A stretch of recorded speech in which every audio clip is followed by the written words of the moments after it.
Hi, I'm Dr. Javier Jimenez. You can call me Dr. X.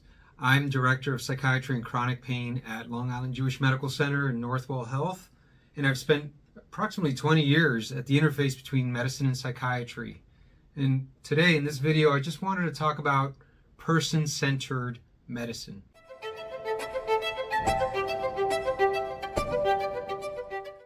What does that even mean? Most people say patient-centered medicine.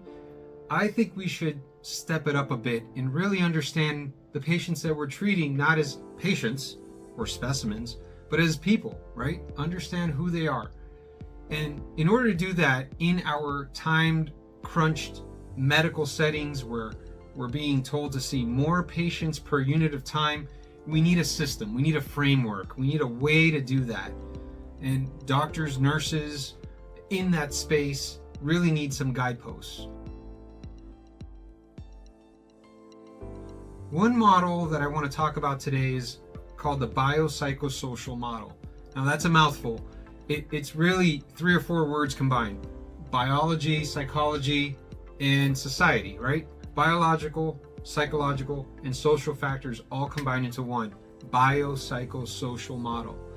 It's actually not a new model. It's been around since the 70s, and it's basically the idea that we should be thinking about everyone's biology, psychology, and social factors to really understand them. Now, that's great, that's aspirational, but that takes a lot of time. Some of medicine really doesn't need that. For instance, if you have a broken bone, should we really be thinking about all of the social factors? Let's fix the bone. But in other instances, when cases are really complex, it's a useful framework for understanding what someone's going through. And in my line of work, where I see patients with chronic pain, addiction, psychiatric states, sometimes all three, it's very important to really understand them not just as patients with those ailments, but as people. So I leverage the biopsychosocial model as much as possible.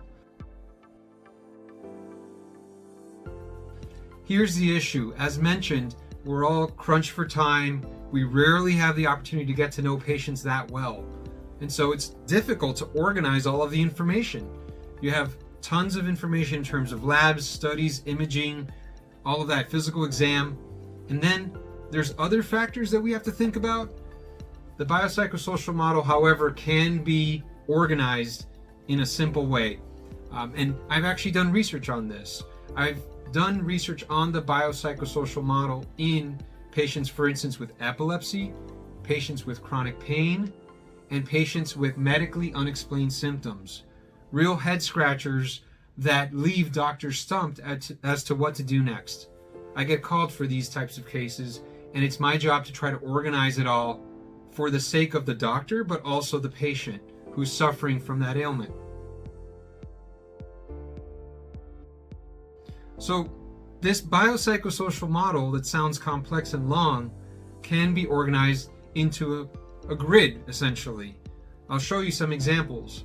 I've actually done studies where I've organized all of the factors that are driving somebody's illness into a grid along biological, psychological, and social lines. I've also paired that up across time. So it's important to know where people came from, not just where they are now. We want to know what their development is, where they came from, what experiences they've been through, what their culture is, what kind of hardships they've had to sustain. And so we organize that as the sort of the 3 Ps, what we call predisposing or very early on, precipitating, meaning recent, and perpetuating, meaning ongoing factors. These can be paired up with the biological, the psychological, and social to really get a good snapshot of not just where the person is now, but where they've been prior to now, to understand all of their risk factors coming up to this moment. It's important that doctors and medicine at large embrace this approach. The question is, how do you do it? How do you organize it? Well, my first study looking at this was with epilepsy patients, understanding all of the information from their charts, from their records, from the interviews, and distilling it quickly into this biopsychosocial grid. And it was actually very helpful for the next step in care for the doctors treating epilepsy, neurologists, For therapists, if the patient needed a therapist, they really favored this grid approach. It was superior to other approaches like just describing, hey, patient has epilepsy and depression.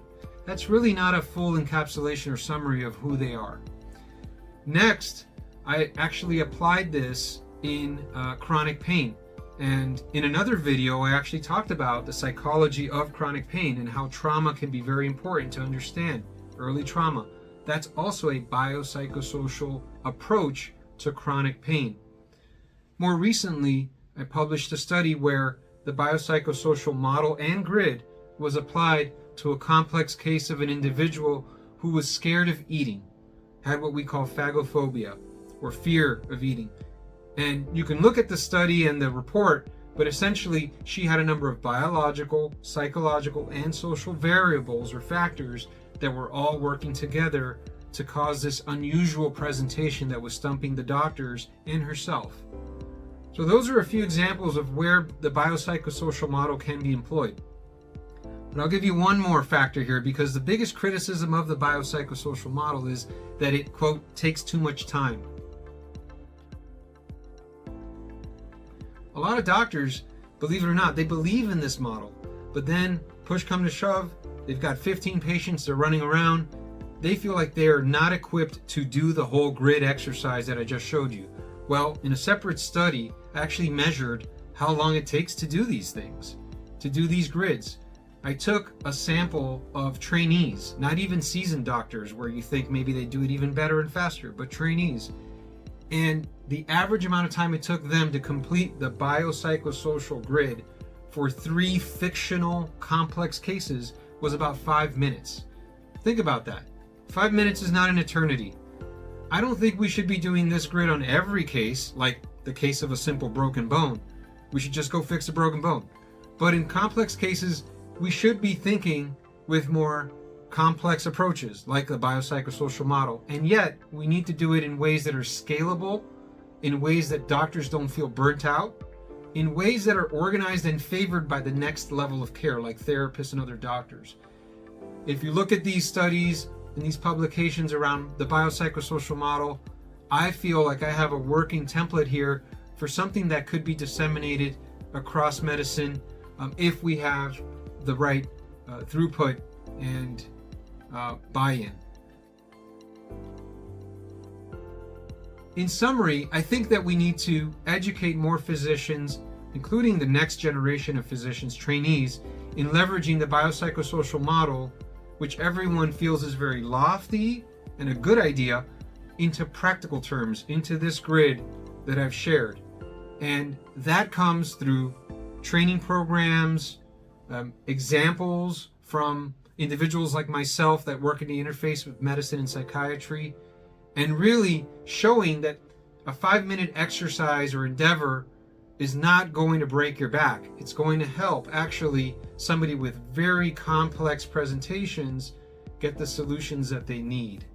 And again, if we're thinking about not just patient-centered care, but person-centered care, why wouldn't we spare an additional 5 minutes to really map out all the factors involved?